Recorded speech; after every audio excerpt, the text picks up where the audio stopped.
بسم اللہ الرحمن الرحیم۔ شروع اللہ کے نام سے جو بڑا مہربان نہایت رحم والا ہے۔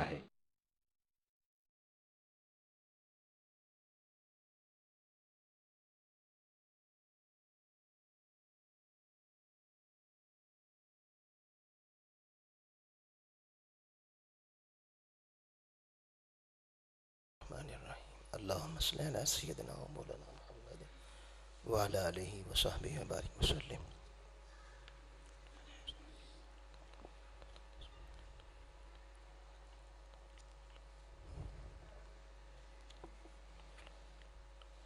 نحمده ونصلي ونسلم على رسوله الكريم، اما بعد فاعوذ بالله من الشیطان الرجیم، بسم اللہ الرحمن الرحیم۔ والعصر ان الانسان لفی خسر الا الذین آمنوا وعملوا الصالحات وتواصوا بالحق وتواصوا بالصبر، صدق اللہ مولانا العظیم۔ معزز و محترم حاضرین اجتماع جمعہ، پچھلے جمعۃ المبارک میں حضرت سیدنا صدیق اکبر رضی اللہ تعالیٰ عنہ کی شان اور فضیلت کے حوالے سے ہم گفتگو کر رہے تھے سورہ عصر کی روشنی میں، جو سورہ مبارک ان کے حق میں نازل ہوئی جب وہ ایمان لائے۔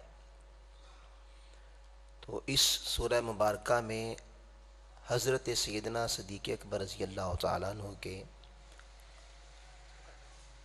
4 عظیم الشان افعال کا تذکرہ ہے اور اعمال کا تذکرہ ہے۔ پہلا عمل،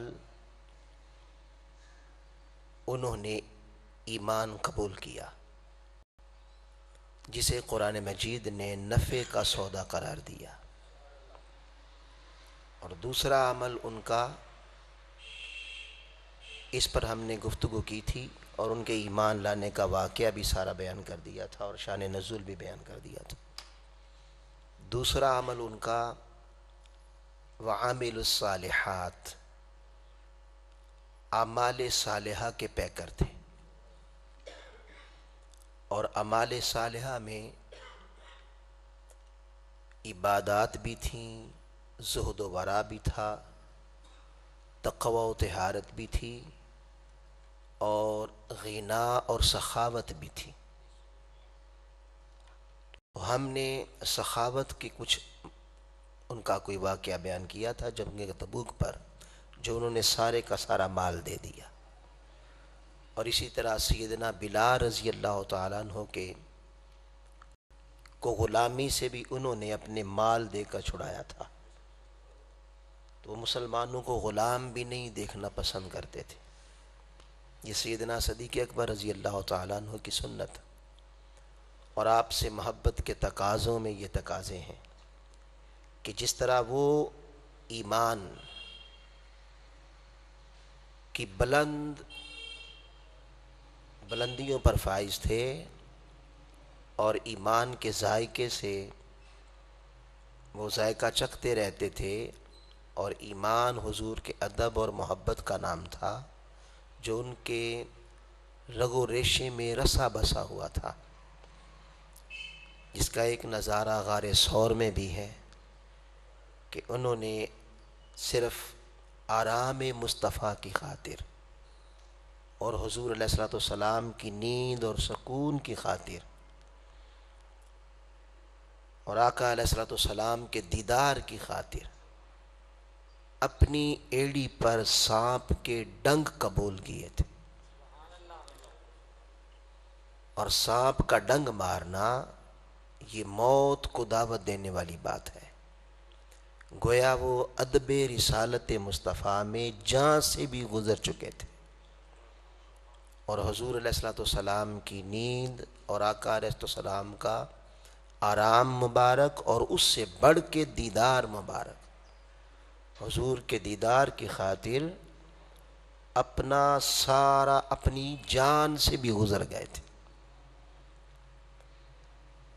اور بار بار ڈستے رہنے کے باوجود سانپ کے آپ نے اپنے جسم کو صرف اس لیے حرکت نہ دی کہ کہیں حضور کے آرام میں خلل نہ آ جائے، اور سارے جسم میں درد کی ٹیسیں قبول کرتے رہے، اور وہ اتنا درد تھا کہ آنکھ نے بتا بھی دیا، آنکھ نے اس کا اندرونی کیفیت کو بتا بھی دیا کہ آنکھ میں درد سے آنسو تو آ گیا لیکن جسم کو حرکت نہیں دی، اور وہ آنسو جب محبوب کے رخسار پہ چھلکا اور ٹپکا تو تب محبوب کی آنکھ کھل گئی۔ تو ایمان کا ان کا درجہ یہ تھا، اور ایمان کی تعریف بھی یہ ہے، حضور نے فرمائی لا یؤمن احدکم حتی اکون احب الیہ من نفسہ، کہ تم میں سے کوئی شخص اس وقت تک کامل ایمان کا دعویٰ نہیں کر سکتا جب تک اپنی جان سے بڑھ کر مجھ سے محبت نہ کرے۔ یعنی دوسری حدیث میں ہے حتی اکون احب الیہ من والدہ و ولدہ والناس اجمعین، والدین، اولاد اور ہر انسان سے بڑھ کر مجھ سے محبت، اور رشتوں سے بڑھ کے محبت انسان کو اپنی جان سے ہوتا ہے۔ تو حضور نے فرمایا کہ جان بھی مجھ پہ وار دے، جان سے بھی زیادہ اسے مجھ سے پیار جب تک نہ ہو جائے وہ ایمان کا ذائقہ نہیں چکھ سکتا۔ سیدنا صدیق اکبر رضی اللہ تعالیٰ عنہ کے ساتھ محبت اور ادب اور ان کے ساتھ پیار کا اور عشق کا تقاضا یہ ہے کہ ہم بھی ایمان کے اس معیار کو پہنچیں اور ایمان کے اس تقاضے کو پورا کریں جس جو قرآن اور حدیث کر رہا ہے۔ اور جب تک ایسا تھا سیدنا صدیق اکبر رضی اللہ تعالیٰ عنہ، عمر فاروق رضی اللہ تعالیٰ عنہ، اور پھر سیدنا عثمان غنی اور علی مرتضیٰ رضی اللہ تعالیٰ عنہما، جب تک ایمان اس سطح کا تھا کہ جان سے زیادہ محبوب صلی اللہ علیہ وآلہ وسلم سے محبت تھی، تو تب تک روئے زمین پر کسی کو جرت نہ تھی حضور کی بارگاہ میں گستاخی کر جائے۔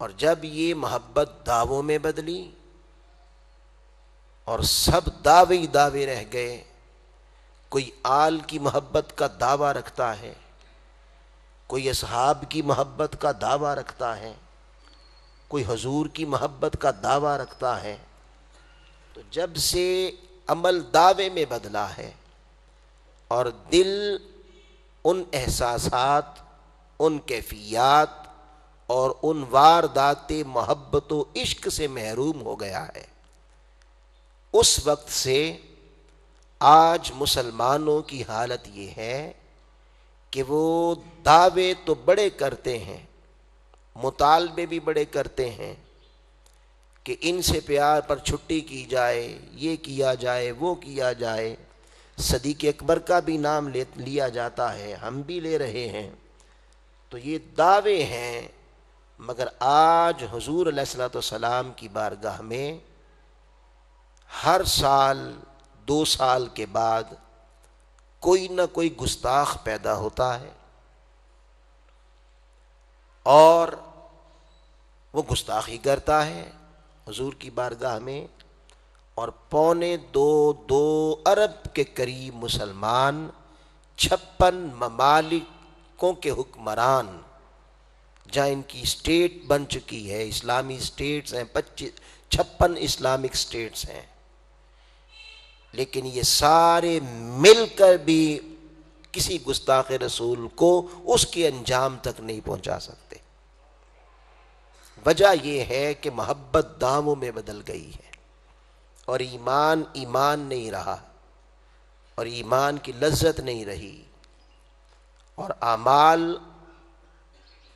اعمال صالحہ ان کی بھی تقسیم کر دی گئی، چند مذہبی رسومات کا نام عمل رکھ دیا گیا، اور جو پورے معاشرے میں خیر کا پہلو بنتے ہیں اعمال، انہیں سرے سے ختم کر دیا گیا۔ تو اس طرح انسان آج حضور کے غلام دعووں کی زندگی میں ہیں، عملی پریکٹیکلی نہ عمل کی لذت ہے نہ ایمان کی لذت ہے، وہ دونوں چیزوں سے ہم محروم ہو چکے ہیں۔ اور چاہیے یہ کہ اپنی زندگیاں سیدنا صدیق اکبر رضی اللہ تعالیٰ عنہ کے بتائے ہوئے راستے پر ڈالی جائے۔ اور سیدنا صدیق اکبر رضی اللہ تعالیٰ عنہ کا عالم یہ تھا کہ کسی گستاخ کا پیدا ہونا تو دور کی بات، مسیلمہ کذاب تھا، مسیلمہ کذاب جس نے نبوت کا دعویٰ کیا، اس وقت کے مصطفیٰ کے غلام اسلامی اسٹیٹ کے حکمران حضرت سیدنا صدیق اکبر رضی اللہ تعالیٰ عنہ نے اس کی جھوٹی نبوت کے خلاف لشکر کشی کی اور اس کے فتنے کو جڑ سے کاٹ کے رکھ دیا۔ اور آج کا حکمران کہتا ہے کہ مرزائی ہمارے بھائی ہیں اور احمدی ہمارے بھائی ہیں،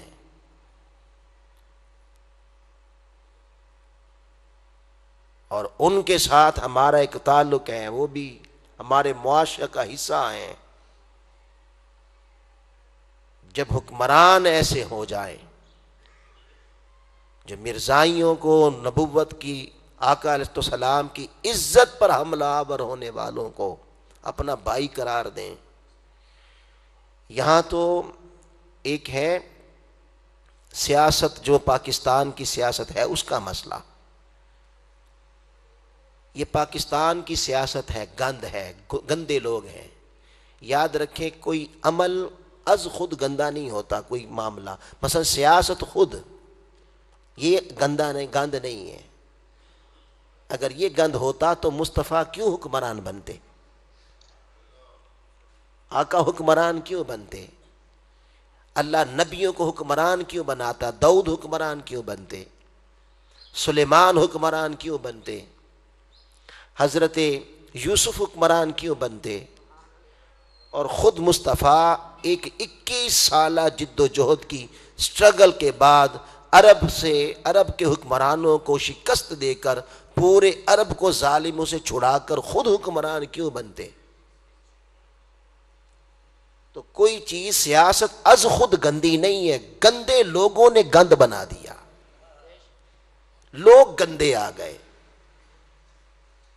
جھوٹے آ گئے، حرام خور آ گئے، بے حیا آ گئے، حتیٰ کہ اب تو یہ عالم ہو گیا کہ جو مصطفیٰ کی نبوت پر ڈاکہ ڈالنے والا مرزائی لعنتی جہنمی کتا، اسے بھائی کہنے والے آ گئے۔ آپ نے سن لیا ہوگا وزیر اعظم صاحب کا بیان، جنہیں آپ ٹھپے لگاتے ہیں جا کر، ابھی ایمان بھی نہیں رہا۔ کیا سیاست، کیا لوگوں مرنا ہے، مصطفیٰ کو چہرہ دکھانا ہے۔ تو صدیق اکبر رضی اللہ تعالیٰ عنہ کی شان میں، شان کا عالم یہ تھا کہ جس نے مصطفیٰ کی نبوت پہ حملہ کیا اور خود کو نبی ہونے کا دعویٰ کیا، انہوں نے اس کا سر کچل ڈالا، اس کا سر کچل ڈالا، اور آج اسلامی اسٹیٹ کا حکمران کہتا ہے وہ ہمارے بھائی ہیں۔ اسے نہ حضور کی محبت سے کوئی تعلق ہے، نہ حضور کی عزت سے کوئی تعلق ہے، نہ عزت مصطفیٰ کا کوئی حیا رہا، نہ تعلق مصطفیٰ کا کوئی حیا رہا، نہ کلمے کا حیا رہا۔ تو ایمان کی لذت کہاں سے آئے؟ ایمان کہاں سے ملے؟ اور ایمان کی کیفیات کہاں سے ملے؟ یہ حضور علیہ الصلوۃ والسلام کی عزت کے معاملے میں تھے. سیدنا صدیق اکبر ان کا عمل یہ تھا. پھر وتواصوا بالحق، حق کی تلقین کرنے والے تھے. چوتھا عمل ایمان، عمل صالح. اور چوتھا عمل یعنی یہ سن لیں کہ انسان خسارے میں ہے اگر ان چار چیزوں پر نہیں ہے. اگر اس کے دامن میں یہ چار چیزیں نہیں ہیں، صرف ایمان ہے اور تین نہیں ہے تو ایمان بھی نہیں ہے. کیونکہ ایمان ہونا ان تینوں کو لازم کر دیتا ہے. جو حضور کا عاشق ہوگا وہ ہر اس راستے پہ چلے گا جہاں مصطفیٰ چلے، اس راستے پہ چلے گا چاہے سارا زمانہ دشمن ہو جائے، اسے اس سے کیا،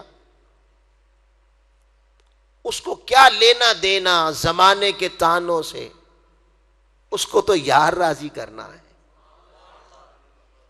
اس کو تو دیکھنا ہے محبوب کن راہوں پہ چلتا تھا، وہ کیوں زندہ تھا، اس کی راہ کیا تھی، اس کا مشن کیا تھا. تو عاشق اسی مشن کے لیے جیتا ہے، اسی مشن کے لیے مر جاتا ہے. اس عاشق کا حال بھی یہی تھا. جب آقا علیہ الصلوۃ والسلام نے وقت کے حکمرانوں کو للکار دیا، ابو جہل کو للکارا، جرت نہیں تھی پورے عرب میں کہ کوئی اس ظالم کو للکارے. جرت نہیں تھی پورے عرب میں کوئی ابو لہب کو للکارے. ابو سفیان کے نظام اور سسٹم کے خلاف بغاوت کر دے.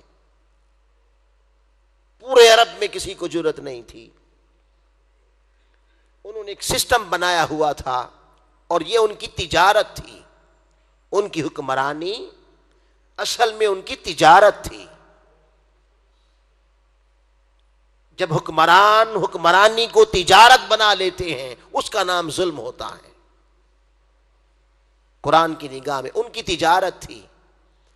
وہ اس لیے تاجر، اصل میں وہ حکمران نہیں تھے، اصل میں وہ تاجر تھے. اس لیے آقا نے فرمایا، امت کو پیغام دے دیا کہ میرے ماننے والوں کبھی تاجر کو حکمران نہ بنانا. یہ حدیث پاک ہے.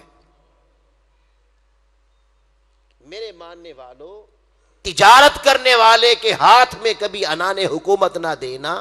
کیوں؟ اس لیے کہ وہ جو بھی پالیسی بنائے گا وہ تجارت کرے گا. اسے نہ کسی غریب سے غرض ہے، نہ کسی کی بھوک سے غرض ہے. کوئی مرتا ہے مرے، اسے کوئی غرض نہیں ہوگی. کیوں؟ یہ نگاہ مصطفیٰ نے 1400 سال پہلے دیکھا ہوا تھا.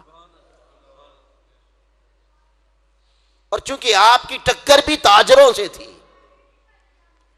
حضور علیہ الصلوۃ والسلام نے جن کا تخت الٹایا اور جن کی حکمرانی کے ٹکڑے ٹکڑے کیے، اصلاً وہ بڑے بڑے تاجر تھے. ابو لہب بہت بڑا تاجر تھا، ابو جہل تاجر تھا، ابو سفیان بہت بڑے تاجر تھے. ان کے قافلے جاتے تھے تجارت کے. جنہوں نے حکمرانی اور سارے عرب کو اپنا یرغمال بنایا ہوا تھا اور جو تخت پر بیٹھے تھے سب تاجر تھے. آقا نے انقلاب لا کے امت کو کہا تاجر کو نہیں حکمران بنانا، کیونکہ انہیں غرض نہیں ہوتی کسی کے دکھ اور درد سے.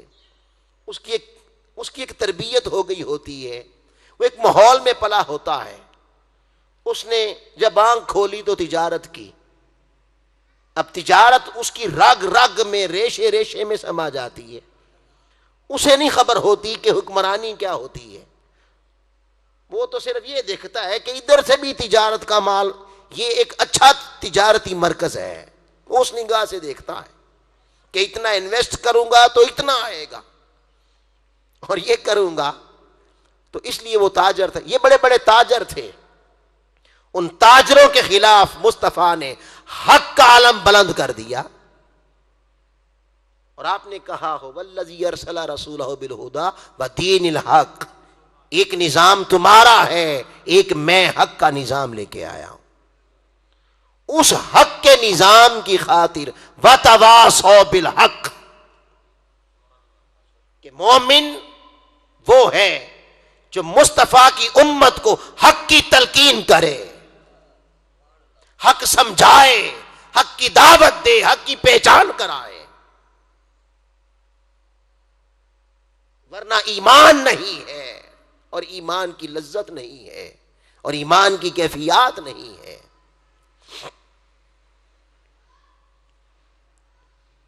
اور اس حق کے سب سے پہلے دائی اور امت کے سب سے پہلے حق کے خطیب حضرت صدیق اکبر بنے۔ جب آقا علیہ الصلوۃ والسلام نے ان کے خلاف بغاوت کر دی اور ان کے نظام کے خلاف بغاوت کر دی، اصل میں بات یہ نہیں تھی کہ کعبے کے اندر بت ہیں،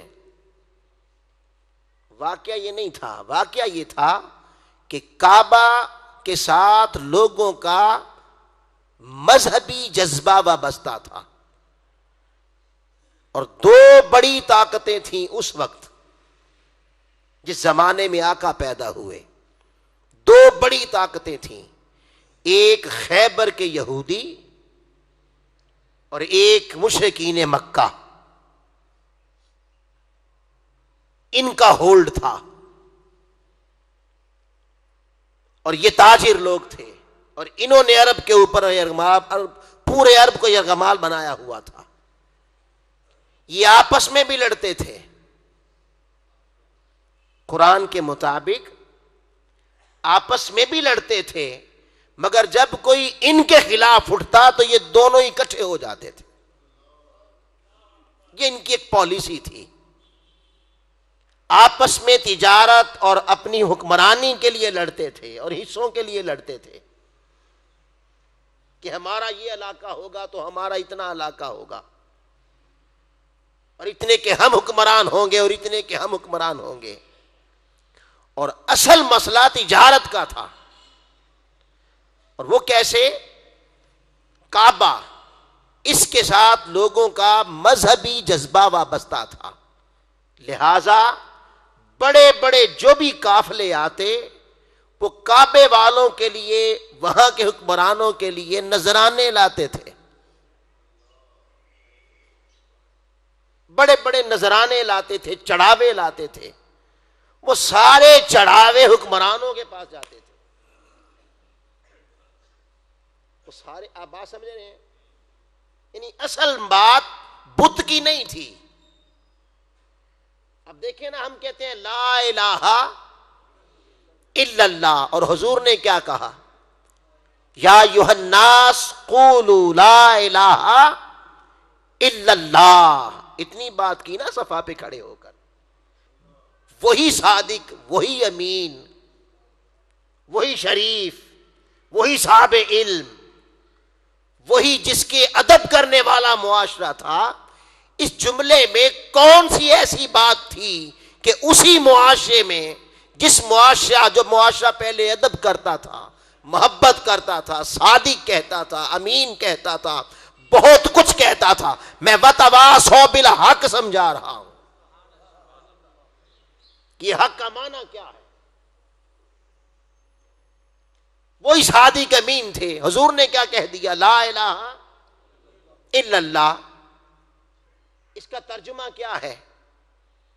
اللہ کے سوا کوئی الہ نہیں، عبادت کے لائق